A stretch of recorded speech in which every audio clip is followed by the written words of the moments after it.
Whether to give you something or not, when you seek, you go seek. Seeking will be responded to. Whether to give you or not only depends on whether it helps you achieve the way. If it helps you achieve the way, then give. If it doesn't help achieving the way, don't give. Everything is based on you achieving the way.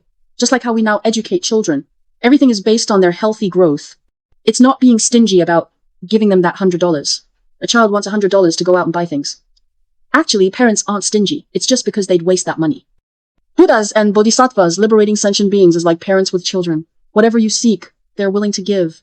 It's just what benefits your achieving the way. Not to satisfy your desires, but for your achieving the way. Because what's most important is you achieving the way. Because you're originally Buddha. You have nowhere else to go. Everyone originally will sooner or later awaken. This is our original thing. As long as you have karma, you'll become Buddha. Becoming Buddha is something in your original nature. Someday you'll return to the original source. That is to say, even if you have no religious faith, you don't believe in religion, no problem. Because that's your original source. Buddha nature is your original face. Our current emptiness, loss. Sometimes we feel tired, lost, empty, lonely, desolate. We feel we can't find it. Nothing can satisfy us. It's only because we separated from the original source. We can't return. We're wandering outside. If we return to the original source, everything opens up. Wonderful sound, Bodhisattva.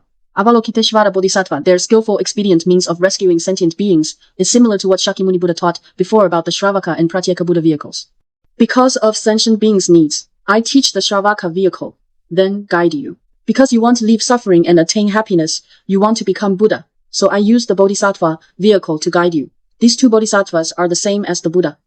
This Avalokiteśvara Bodhisattva Universal Gate chapter in later periods. Because sentient beings had faith in Avalokiteśvara Bodhisattva, many people had faith in Avalokiteśvara Bodhisattva, relatively preferring this Bodhisattva.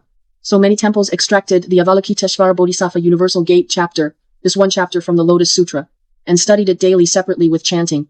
Actually, it's just one chapter within the Lotus Sutra, able to understand Avalokiteśvara Bodhisattva's hearing sounds and rescuing from suffering.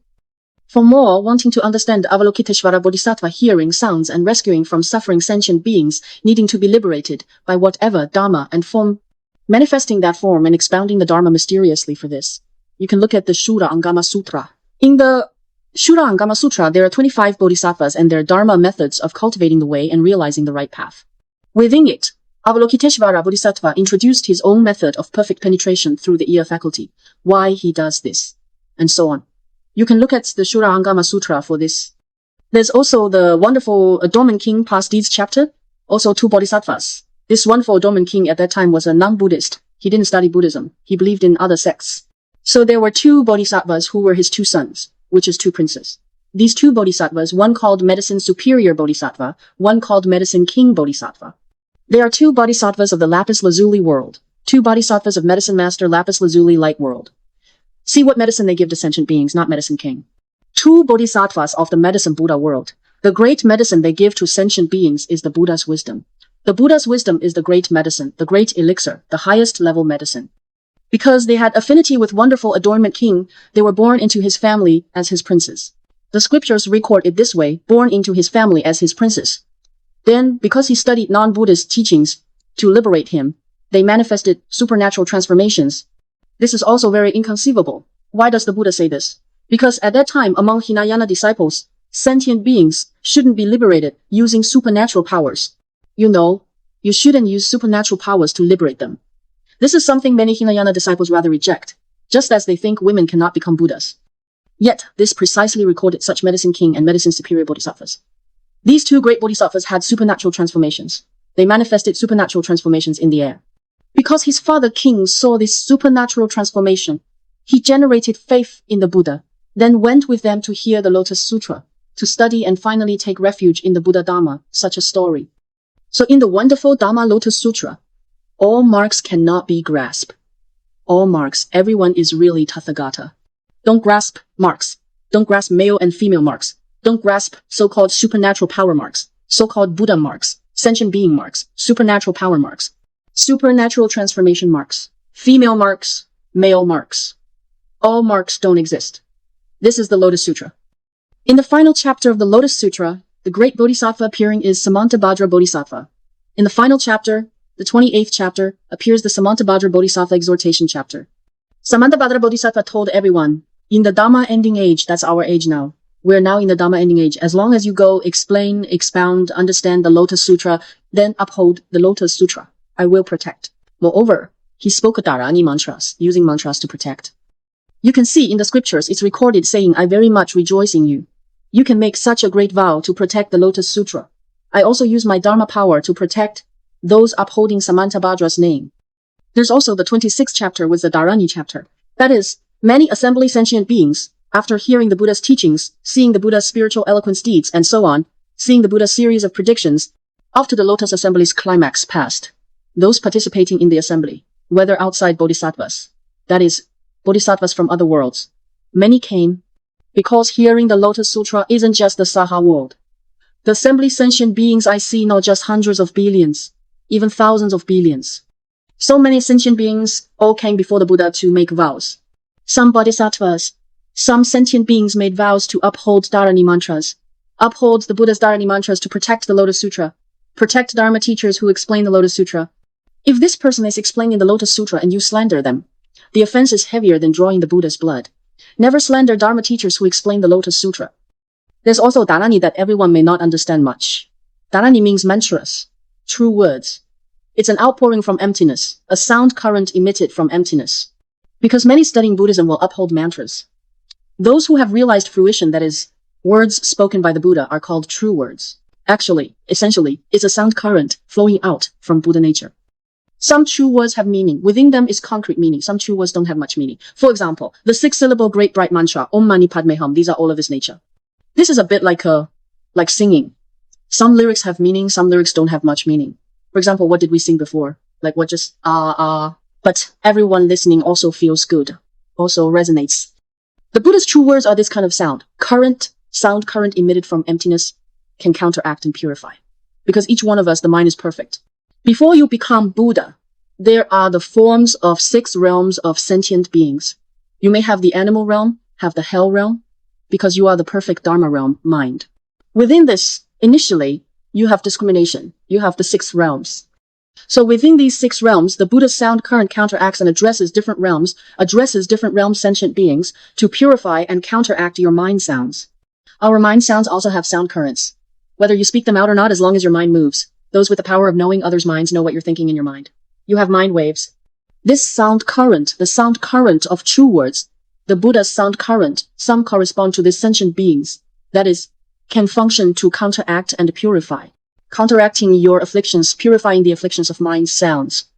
So we can master more mantras to uphold. The Buddha taught all the classics actually. The ultimate purpose is to enable us to enter the Buddha's realization, awaken to the Buddha's realization, finally realize and enter the Buddha's realization to become Buddha. This is the Buddha's mission appearing in the world.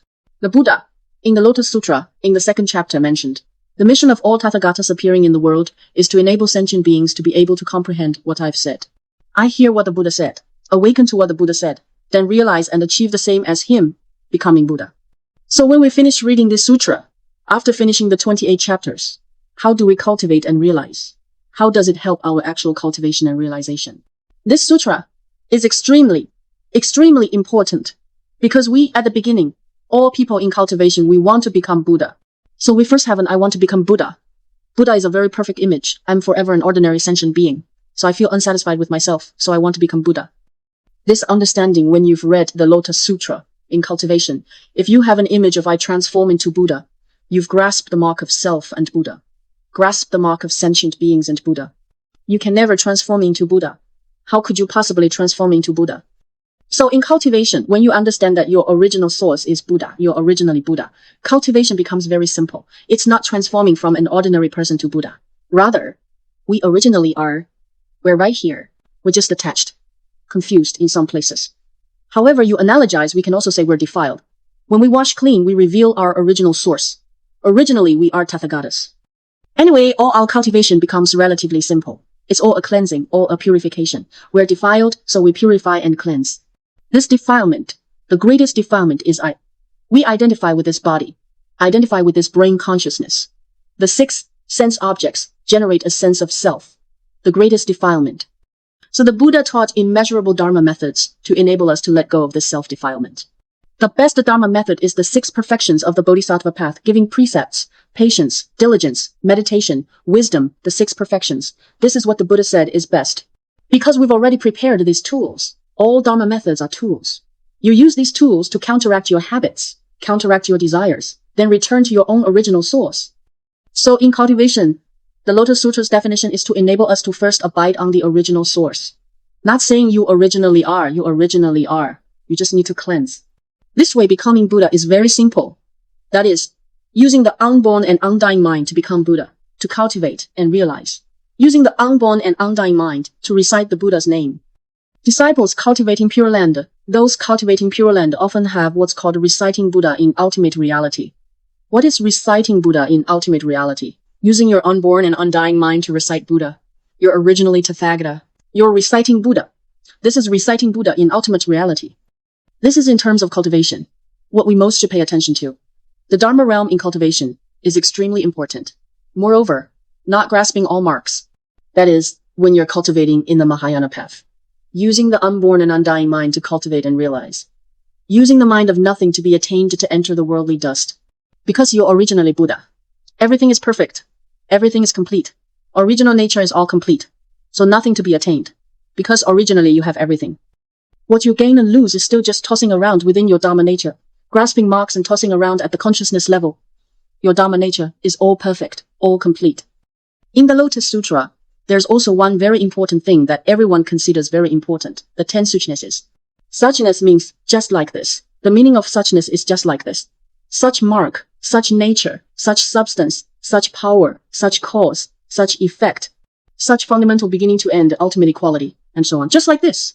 What does this mean? Just like this. That is the world in the Buddha's eyes, just like this.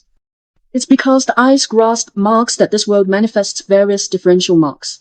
In the Buddha's eyes, when I'm now teaching about us having an original nature that is Buddha, you also feel, I'm doing this as a sentient being. We have a Buddha nature here. I have a Buddha nature. You grasp nature, the mark of nature and substance. You feel there's an emptiness there. I tell you, no. Just like this. Seeing marks is seeing substance, seeing nature, seeing cause and effect, seeing everything. Seeing marks is seeing Buddha. Just like this. This is ultimately the Buddha eye, seeing the world. Everything at one point. You cannot. Ultimately, all cultivation is us. We at the beginning cultivate, stopping and observation. Cultivate observation. These are all methods, just to enable you to return to the original source. There's a method. That is, you now manifest this ordinary person's mark. Manifest this mark. But it doesn't mean you're not the perfect Buddha. You're still perfect Buddha nature. Not increasing, nor decreasing, not defiled, nor pure, unborn and undying. Just that in the cultivation process, we first separate. Everyone divides into reward body Buddha, Dharma body Buddha, transformation body Buddha. Because according to the marks they manifest in the world being different, we divide Buddha into several parts. We're now called transformation body Buddha. So we have a Dharma body nature. We first cultivate the Dharma body. This is all grasping marks. These are all marks. In the cultivation process, we first use stopping and observation, cultivate an observing one. There's a true self, a false self. There's one that's aware of. So you cultivate aware yet unmoving, then cultivate until the aware and the aware of all completely disappear. This at the end truly reaches the realm of form and emptiness being non-dual.